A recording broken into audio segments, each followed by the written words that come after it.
Iloilo pala siya. Iloilo. Kala ko nga taga-Lasal din nakatulad mo, pero sabi niya hindi po ako mayaman. Pero marami siyang kaibigang taga-Lasal, lagi niya sinasabi sa akin. Pero ang galing-galing kasi hindi po pala talaga si Ogie ang nakadiscover kay Jake, kundi alam niyo kung sino?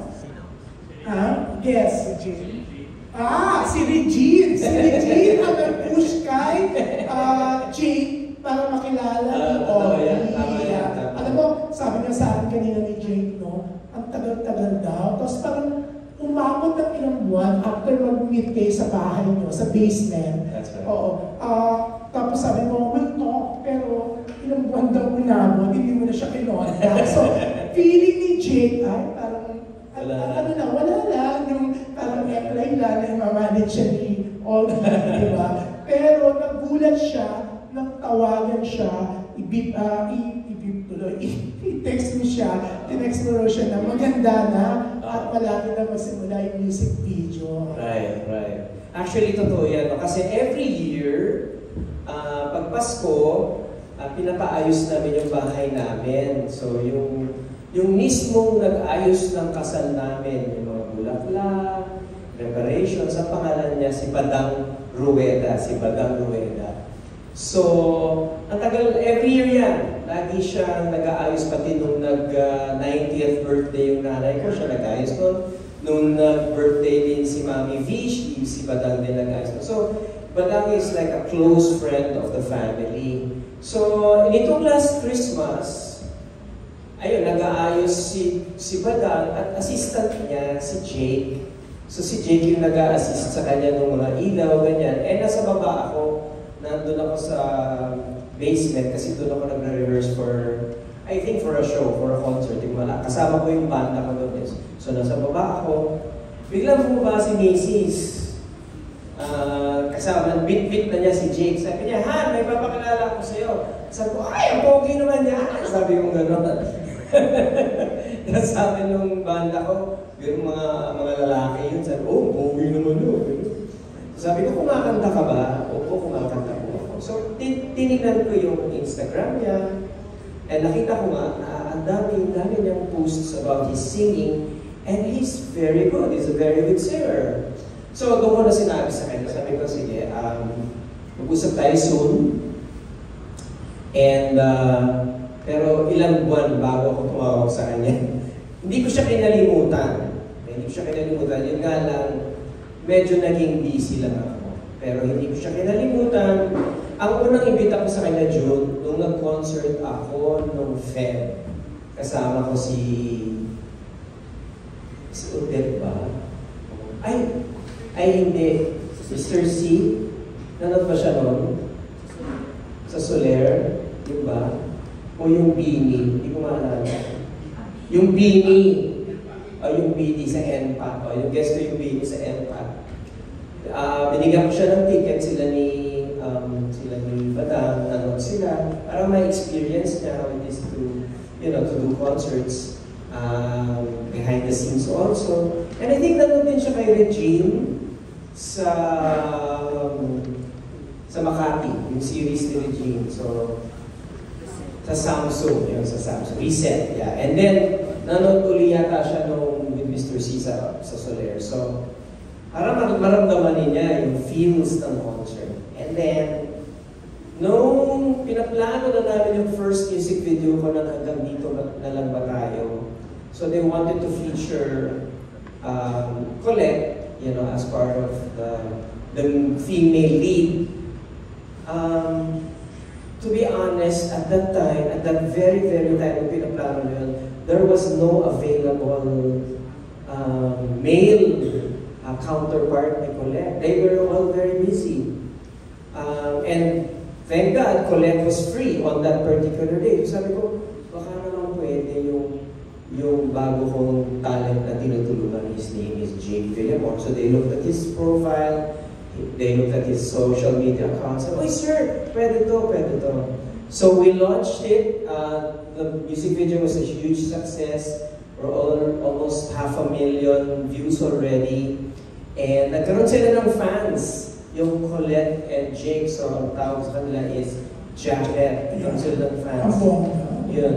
Pero milyones daw ha, pag may mga pinupost, no, yung mga fans, milyones yung likes, views. Madaming views. O, kasi umatin siya dun sa event ni... Ay, yes! Oo, nanood daw siya. Tsaka nanood daw sila ng volleyball game together. Yung star matches. So they're good friends. They're good friends. So ngayon, I might as well announce it na rin. Yung second music video ko, which will be out this August 15, ang title ay In Love. I-announce ko na rin.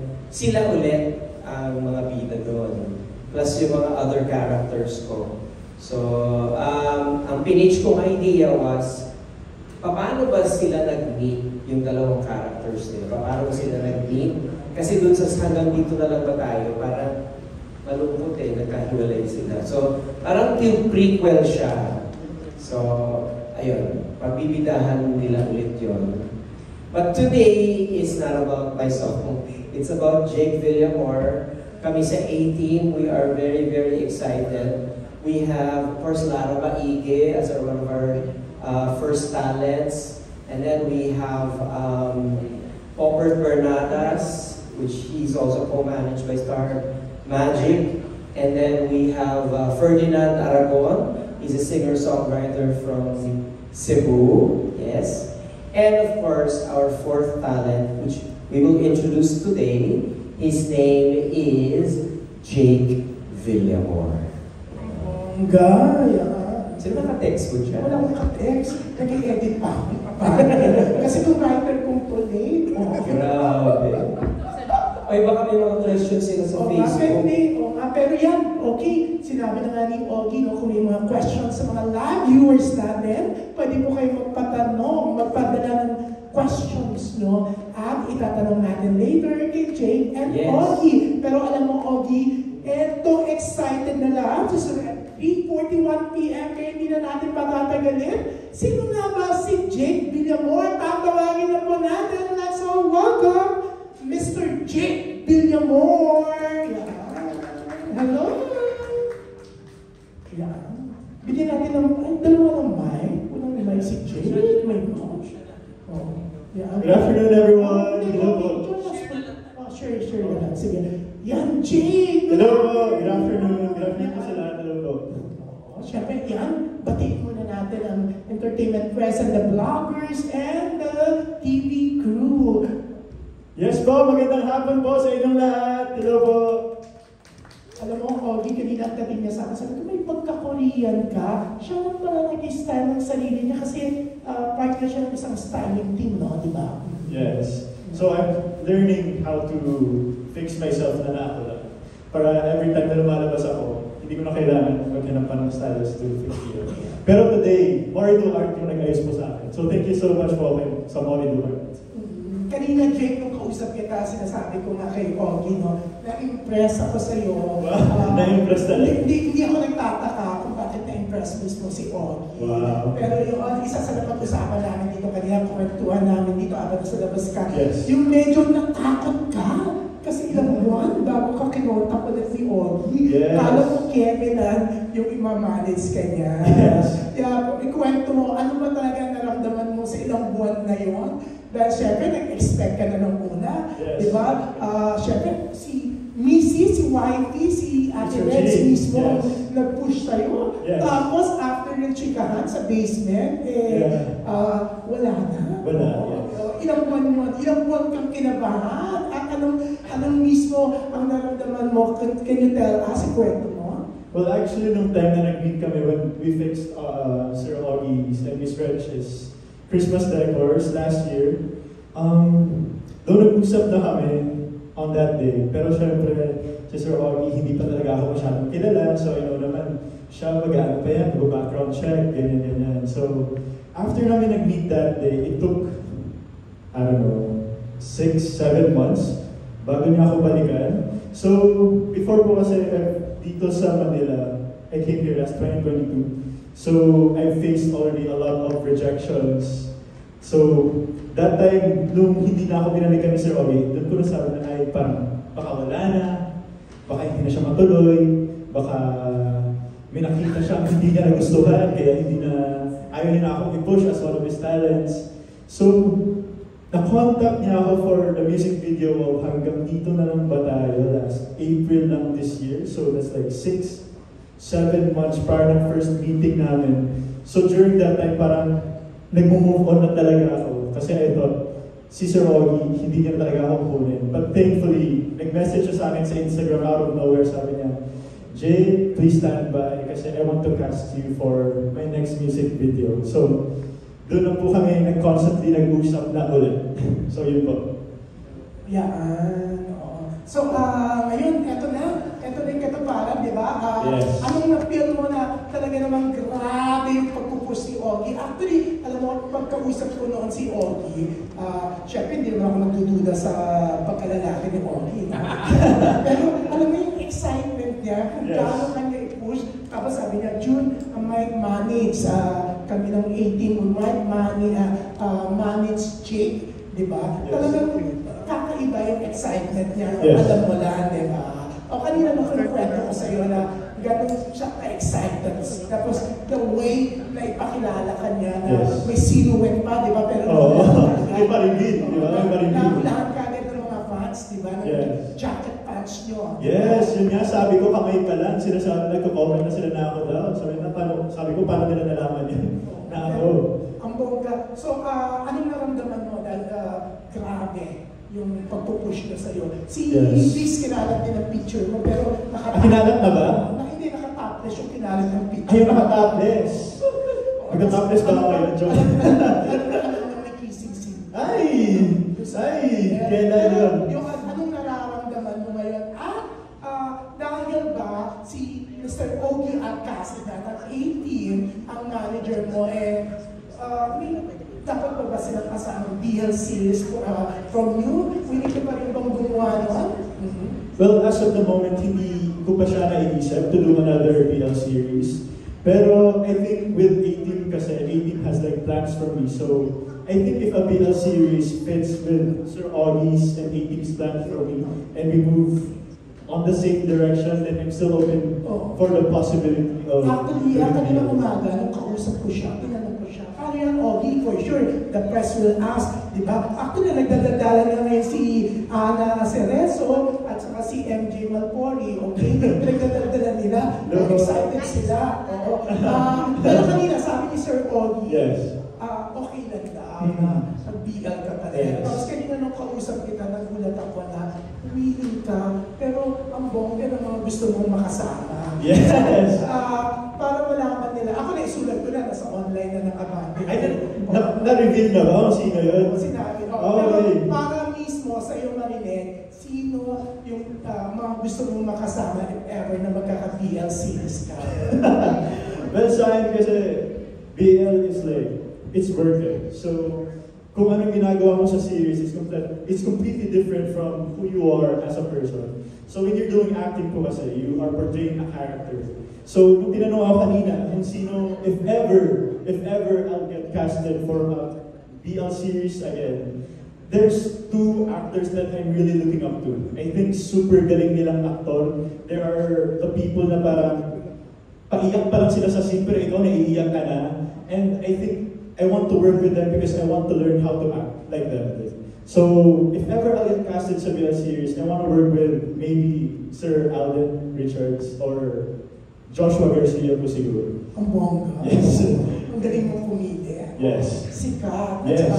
Ang gugwapo nila. Yes. Pero I'm sure hindi ka naman pagdududahan. Siyempre, alam ko magaling ka ng artista. Kanina, Yes. wala akong duda na may bahid ka. Yes. Pero, siyempre, Ogie, nasa 18 ka na, Yes, nila-manage ka ng #1 singer-songwriter na si Yes, Ogie the legend. Alcacid. Ang question, magiging singer ka rin ba? Marunong ka bang kumanta? Doon ba papunta yung career mo, yung pinaplano sa ni Ogie? Well, nabighani ko ata si Sir Ogie sa poses ko eh. So you're a good singer also. Because I was online kasi, I've been doing contents na online. So I've been singing sa parking lot. Sa mga hindi mo nakakaalam, kumakanta po ako sa parking lot every day for 1 year na. Buti hindi pa ako pinapaalis doon. So, sa parking lot to? Sa parking lot na ng Polo. Oh. So yun yung ginawa ko since last year. So ginawa ko siya ng ulit-ulit everyday hanggang sa nagkaroon po ako ng followings. Yan almost 600,000 na ata ako sa TikTok, 200,000 sa Instagram, and 160-something thousand sa Facebook. Just by singing sa parking lot. Pero feeling ko after this launch ng 18 at saka ni Sir Oki sa'yo, mas nadami pa lalo ang followers. How I wish, I really wish. Minamanifest ko na po talaga. Pero syempre, kung si Ogie na-impress sa pagkanta mo, kailangan na-impress din kami. Grabe. Kaya, ayan, di ba Ogie, dapat magpasample siya, tama? Naman. Oo. Kayo ba na-follow na ba siya sa Instagram? Hindi, pero siyempre may mga ibang fans. Ano yung Instagram account mo na dapat na i-follow? So may accounts po sa Instagram and Facebook. That's Jake VLLMR, Jake Villamor, and at TikTok, that's Jake.VLLMR. I'm still trying to work out na maging Jake VLLMR na siya, mawala yung dot. So yun po yung social media accounts ko. Ang bongga. Pero eto, Ogie, pakinggan na natin kung Ay. bakit nga ba na-impress si Ogie Alcacid sa galing kumanta ni Jake Villamor. Yan, magpapasample ko siya. Parang maling-mali ata na nagkape ako kanina.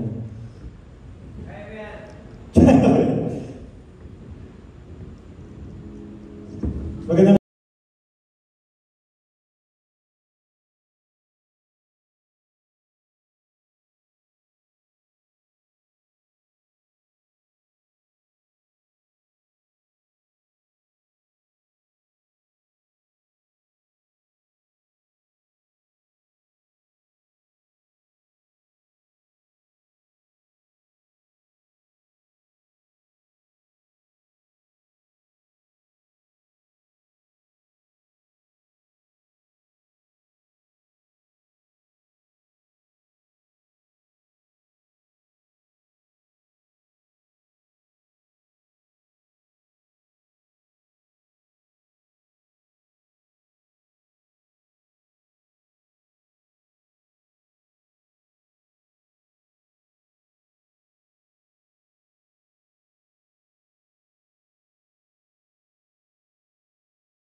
ngunit hindi pinahana, puso natin ay hindi.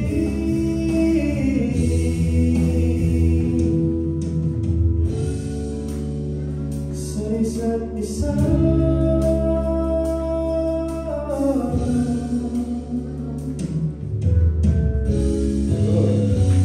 Thank you so much, bro!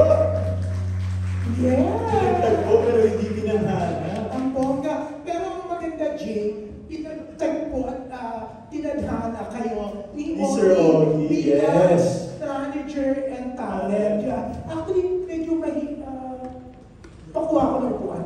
Sige, Oh, wait, June. Yes.